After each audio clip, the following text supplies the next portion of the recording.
Assalamualaikum warahmatullahi wabarakatuh. Kembali lagi bersama saya Ahmad Hidayat dalam mata kuliah Sistem dan Teknologi Informasi Kesehatan. Pada pertemuan kali ini kita akan diskusi tentang Health Metric Networks yang merupakan suatu tools ataupun framework yang digunakan oleh masing-masing wilayah, baik itu daerah ataupun negara, untuk mengidentifikasi standar dari sistem informasi kesehatan yang ada di wilayahnya. Barangkali ada beberapa di antara kita yang bertanya-tanya mengapa sistem informasi kesehatan yang sudah ada, yang sudah dijalankan perlu dilakukan evaluasi atau kita lakukan assessment ulang, dan jawabannya adalah karena sistem informasi kesehatan ini adalah salah satu dasar yang penting sekali untuk kita bisa menerapkan yang namanya evidence based health policy. Jadi kita untuk menetapkan atau memutuskan suatu kebijakan itu tentu harus ada dasarnya ya. Karena ini akan menentukan khalayak banyak, akan menentukan nasib orang banyak gitu ya. Kenapa? Karena bisa jadi kebijakan yang diusulkan itu dapat berupa perubahan sistem, atau mungkin dapat perubahan program, pengembangan program, penambahan SDM, penambahan fasilitas dan lain sebagainya. Dan ini adalah hal-hal yang berkontribusi untuk dilakukan penataan atau pengelolaan sistem informasi kesehatan yang terstandar ini. Nah, kita balik dulu ke definisinya. Jadi HMN ini jangan kebalik ya, nanti bisa sama brand baju gitu ya.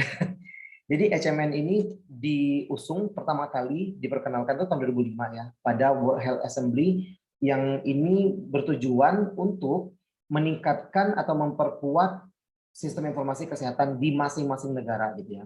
Memang mungkin kalau kita balik ke awal, tujuan dibuatnya framework HMN ini adalah untuk menetapkan atau membantu low middle income countries dalam mengakses sistem informasi kesehatannya. Namun semakin ke sini, semakin banyak wilayah-wilayah, baik di level kabupaten, kota, provinsi, bahkan negara, yang sudah mengadopsi dan menerapkan framework ini untuk mengidentifikasi kapasitas sistem informasi kesehatannya masing-masing. Ya. Nah, ini ada kutipan yang menarik di websitenya WHO. Kalau misalkan teman-teman, by the way, misalkan teman-teman coba mencari di websitenya WHO tentang HMN ini, sudah tidak ada lagi. Jadi tertulis dengan jelas di sana bahwa HMN ini sudah tidak lagi dilanjutkan. Tapi sebetulnya masing-masing negara, bahkan kabupaten kota yang ada di Indonesia pun sudah ada ya, masih ada yang menerapkan atau melakukan assessment untuk sistem informasi kesehatan dengan menggunakan framework dari HMN ini. Namun saya belum berhasil menemukan data berapa jumlah kabupaten atau kota ataupun provinsi yang sudah melakukan identifikasi kapasitas sistem informasi kesehatan dengan framework HMN ini. Tapi masih ada. Salah satu yang masih ada itu adalah Kabupaten Sleman di Provinsi DIY. Itu yang mungkin bisa teman-teman pelajari. Nah, dalam websitenya WHO yang tadi ada tulisan tidak dilanjutkan lagi program HMN ini, juga ada tertulis bahwa framework HMN ini tidak diniatkan untuk menggantikan panduan yang sudah ada terkait pengembangan sistem informasi kesehatan di masing-masing wilayah gitu ya. Melainkan justru dia maksudnya framework ini justru berupaya untuk mengidentifikasi kira-kira standar-standar apa yang sebaiknya ada dalam sistem informasi kesehatan, dan apakah itu sudah ada atau belum. Kalau misalkan teridentifikasi belum, tentu ini akan menjadi pengembangan kan. Balik lagi, tujuannya supaya sistem informasi kesehatan di masing-masing wilayah ini dapat berjalan sesuai standar, sehingga kebutuhan untuk pengembangan kebijakan ya yang tadi sudah kita bahas dapat betul-betul evidence based, berdasarkan bukti. Jadi bukan lagi pakai katanya-katanya, bukan lagi pakai asumsi-asumsi, tapi memang betul-betul evidence based gitu ya. Nah, kalau misalkan kita balik nih melihat apa sebetulnya yang diusung dan dibawa oleh HMN framework ini, yang pertama tentu saja mereka merekomendasikan standar-standar yang harusnya ada dalam sebuah sistem informasi kesehatan. Yang kedua adalah pencatatannya. Jadi kalau misalkan kita balik lagi nih, tujuan adanya sistem informasi ini buat apa kalau bukan untuk dipanggil kembali. Apa yang dipanggil kembali? Tentu hasil pencatatan. Apa yang dicatat? Ini dia, tentang kelahiran, kematian, dan juga berbagai penyakit, berbagai penyebab kematian. Maksud saya masalah kesehatan gitu ya. Dan kalau misalkan kita membahas tentang masalah-masalah kesehatan atau masalah-masalah penyebab kematian, tentu di sana akan tidak hanya berbicara penyakit, tetapi juga berbicara tentang SDM-nya, SDM kesehatan, juga berbicara tentang fasilitas, juga berbicara tentang program, sumber daya, dan lain sebagainya. Jadi semua pencatatan terkait masalah-masalah kesehatan yang sebaiknya atau seharusnya ada diinputkan di dalam sistem informasi kesehatan masing-masing wilayah atau daerah. Ketiga adalah tentang metodenya, ini jelas ya. Tujuan adanya framework ini adalah untuk melacak bagaimana progres dari masing-masing sistem informasi kesehatan di masing-masing wilayah. Apakah sudah sesuai standar? Kalau misalkan ditemukan ternyata belum, tentu kan itu menjadi input ya untuk pengembangan. Nah, kira-kira feedback yang diberikan oleh lembaga atau wilayah yang dievaluasi ini bagaimana? Apakah sudah dibuat progresnya atau belum? Yang keempat adalah akses. Informasi ini, sistem informasi kesehatan ini tentu mensuplai informasi ya. Jadi kalau misalkan informasi tidak dapat diakses atau tidak dapat digunakan kembali, berarti ada yang salah nih dengan sistem informasi yang dijalankan ini. Nah, ini framework-nya ini sudah dijalankan oleh 85 negara lebih ya, dan sudah dibantu juga dan digunakan oleh berbagai macam lembaga internasional. Ini dia sudah kita singgung tadi ya, untuk mengevaluasi sistem informasi kesehatan di masing-masing negara ataupun wilayah. HMN ini juga merupakan langkah awal untuk mengembangkan penyatuan kerangka yang memfasilitasi efisiensi koordinasi dan aksi bersama dari semua subsistem di dalam sistem informasi kesehatan. Mungkin sudah kita singgung di pertemuan-pertemuan sebelumnya bahwa sistem informasi kesehatan ini serangkaian, namanya juga sistem ya, serangkaian unit yang saling berperan memberikan kontribusinya untuk menjalankan sistem. Kalau sistemnya ini terlihat ternyata ada masalah, kita perlu mencari tahu kira-kira pada bagian mana, pada subsistem mana masalah ini terjadi. Sehingga kita bisa mengintervensi itu supaya sistem informasi yang dijalankan itu betul-betul baik. Baik yang dimaksud tentu adalah bisa menjadi evidence-based healthy policy gitu ya. Ini dia 3 tujuan HMN tadi, 3 tujuan dari framework Health Metric Network ini. Yang pertama adalah untuk mengembangkan harmonisasi dan kerangka Health Metric Network untuk mengembangkan sistem informasi kesehatan dari sebuah negara. Jelas ya. Yang kedua, untuk mendukung negara berkembang dalam mengadaptasi dan mengaplikasikan rekomendasi dan standar yang terkandung dalam kerangka HMN untuk meningkatkan sistem informasi kesehatan dan menyediakan dukungan teknis dan sebagai percepatan dalam pengamanan pendanaan sampai akhir. Artinya di sini keberlanjutan ya, sustainability-nya harus diupayakan dari sekarang gitu ya. Dan temuan-temuan di dalam assessment itu yang menjadi aspek untuk diintervensi. Yang ketiga adalah untuk meningkatkan kualitas, nilai, dan kegunaan dari informasi kesehatan dengan mengembangkan kebijakan dan menawarkan intensif untuk meningkatkan penyebaran dan penggunaan data dengan konsentrasi pada tingkat lokal, regional, dan juga global. Jadi kalau misalkan teman-teman masih berpikiran bahwa pencatatan yang dilakukan pada level terkecil, mungkin kita bisa sebut puskesmas ya, yang paling garda terdepan nih di masyarakat dalam unit pelayanan kesehatan, sebagai unit pelayanan kesehatan, yang dicatatkan pada puskesmas itu ujung-ujungnya akan bermuara pada pusat ya, pada tingkat negara, dan tingkat negara ini pun juga akan menjadi bahan evaluasi juga untuk di tingkat internasional atau global. Jadi ini adalah bagaimana pencatatan itu sebaiknya dilakukan. Jangan sampai kita mengisikan data-data yang tidak benar gitu ya, tidak valid. Karena ini akan menjadi input sebetulnya untuk pengembangan kebijakan dan lain sebagainya. Itu sebetulnya tujuan dari HMN, menjamin sistem informasi kesehatan yang dijalankan masing-masing negara itu betul-betul sudah sesuai dengan standar, supaya ketika kita mengambil keputusan, ketika kita merumuskan kebijakan, dasarnya sudah semakin kuat dan betul-betul sesuai dengan konteks di mana data tersebut diambil. HMN ini juga direkomendasikan oleh WHO untuk digunakan dalam menilai kapasitas penyelenggaraan SIK pada sebuah institusi, daerah, ataupun negara. Ya, jadi kalau misalkan kita dievaluasi kan seperti saya sudah pernah singgung bahwa akreditasi lah contohnya itu kan adalah bentuk penjaminan mutu eksternal ya. Jadi kalau misalkan kita melakukan penjaminan mutu eksternal, ketika kita dapat temuan, dapat nilai, maka yang belum baik sehingga nilai kita tidak baik, tidak sempurna, itu yang diperbaiki supaya kita semakin meningkatkan mutu, meningkatkan kualitas. Kalau kualitasnya bagus, mutunya bagus, tentu kan predikat atau hasil akreditasinya juga baik. Sama halnya dengan HMN ini. Ketika ditemukan ada kapasitas dari penyelenggaraan sistem informasi kesehatan yang belum baik, tentu ini kan akan menjadi masukan ya. Itu yang diintervensi, itu yang diperbaiki, sehingga nanti ke depannya sistem informasi kesehatan yang dilaksanakan ini bisa sesuai standar, baik, sesuai kebutuhan, dan juga berkelanjutan. Tujuannya seperti itu sebetulnya, sehingga WHO merekomendasikan untuk masing-masing negara ini menggunakan framework dari HMN ini. Nah, ini kita bisa lihat ya teman-teman ya, standar apa saja sih yang dievaluasi atau diassess dalam frameworknya HMN ini. Yang pertama adalah sumber dayanya. Sumber daya dari sistem informasi kesehatan, Health Information System. Kedua adalah indikator-indikator apa saja yang akan dievaluasi, sumber data, Manajemen data atau pengelolaannya, analisisnya juga termasuk di sini.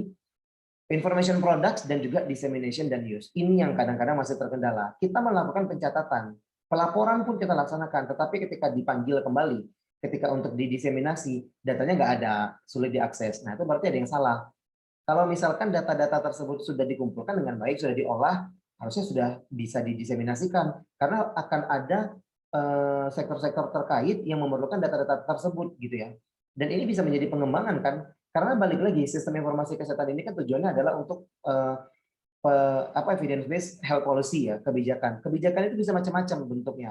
Bisa berupa peningkatan kapasitas SDM, tadi sudah kita singgung, penambahan SDM mungkin, penambahan sarana prasarana, peningkatan gaji atau tunjangan atau insentif mungkin dan lain sebagainya. Banyak bentuk-bentuk dari kebijakan ini.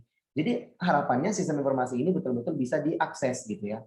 Kemudian roadmap untuk implementasi dari HMN ini kita lihat yang pertama adalah dasar-dasarnya, prinsip-prinsip apa yang harus diterapkan di dalam pelaksanaan sistem informasi kesehatan, kemudian bagaimana proses melaksanakan sistem informasi kesehatan tersebut dan juga tools yang digunakan di dalam melaksanakan atau mengelola sistem informasi kesehatan tersebut.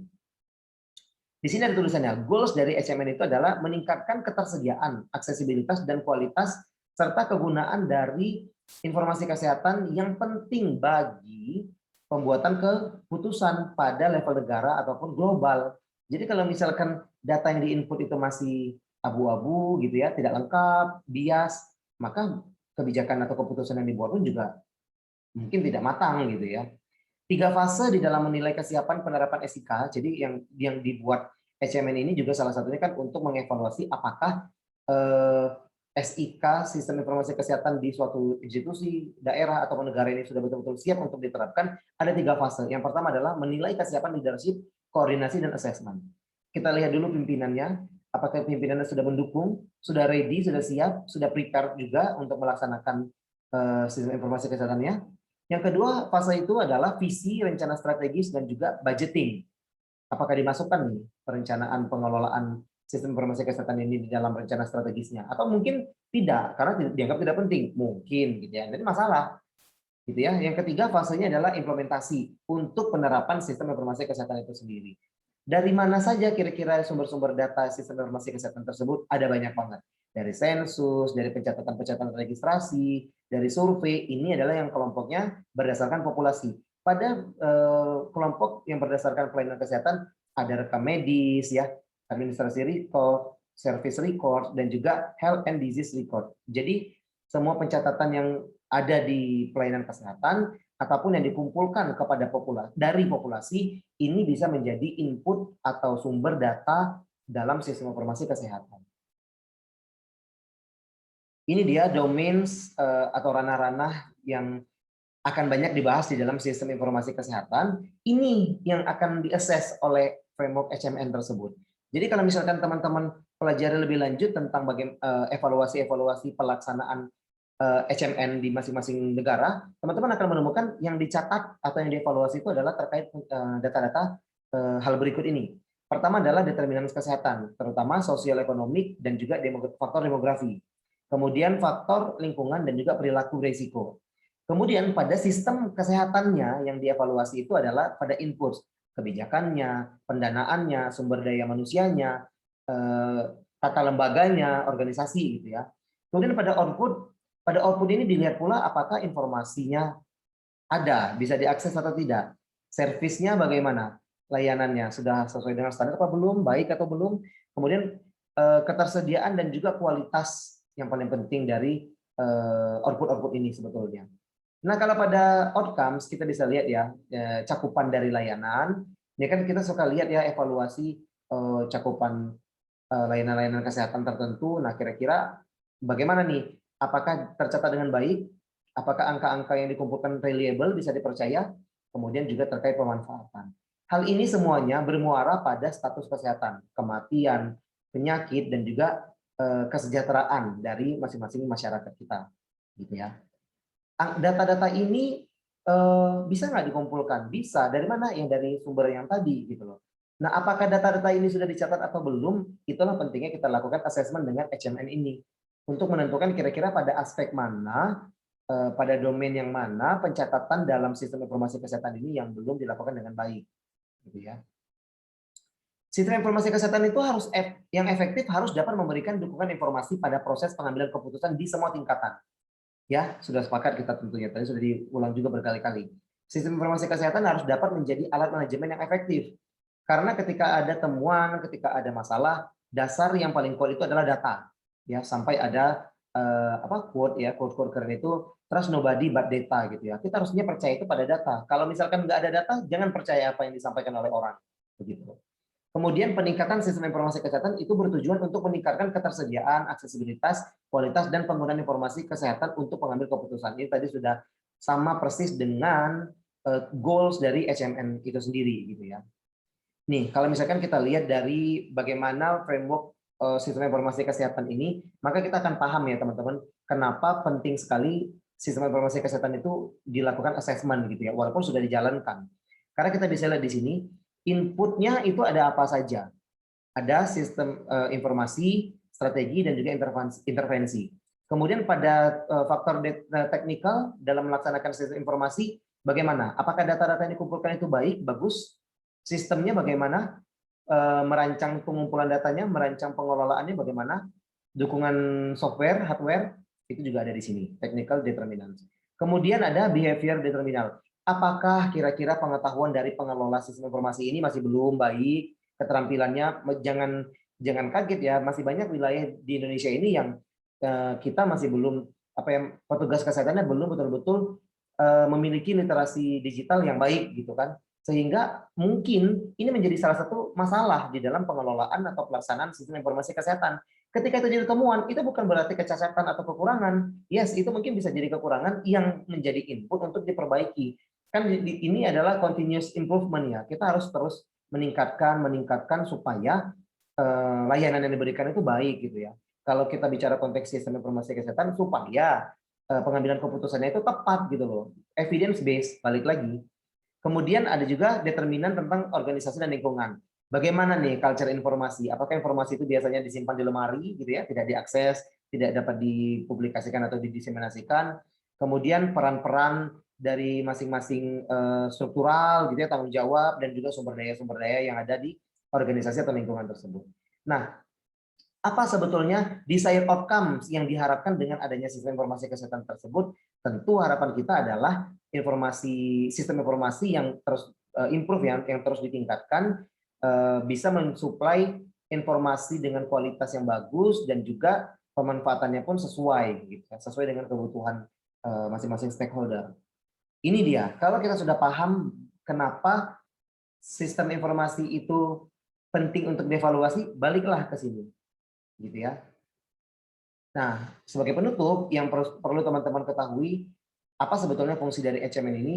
Yang paling utama fungsinya adalah untuk menilai status dan kinerja sistem informasi kesehatan dari waktu ke waktu, memberikan informasi status SIK terhadap semua pemangku kepentingan, menentukan prioritas penguatan SIK nasional, jadi tahu ya yang mana yang masih perlu diperbaiki, yang perlu dikuatkan, dan mengalokasikan sumber daya yang diperlukan untuk peningkatan kapasitas SIK nasional. Jadi, yang dapat kita simpulkan dari pertemuan ini sebetulnya adalah masing-masing wilayah, baik itu pada tingkat institusi, daerah, ataupun negara, sebaiknya bisa melakukan assessment atau penilaian, atau ya penilaian lah yang paling tepat ya, penilaian dari sistem informasi kesehatan yang sudah dijalankan oleh mereka masing-masing ini, apakah sudah sesuai dengan standar atau belum. Kalau misalkan belum, itu justru menjadi dasar untuk pengembangan sistem informasi kesehatan, karena ada continuous improvement. Kalau misalkan sistem informasi kesehatan ini bagus, maka yang namanya evidence based healthy policy tadi betul-betul bisa terwujud ya. Jadi tidak lagi berdasarkan asumsi atau katanya-katanya, jadi betul-betul berdasarkan data. Jadi ini pengantar untuk HMN. Saya berharap teman-teman bisa mempelajari lebih lanjut dari sumber-sumber yang terpercaya. Nanti juga akan saya lampirkan di iLearn.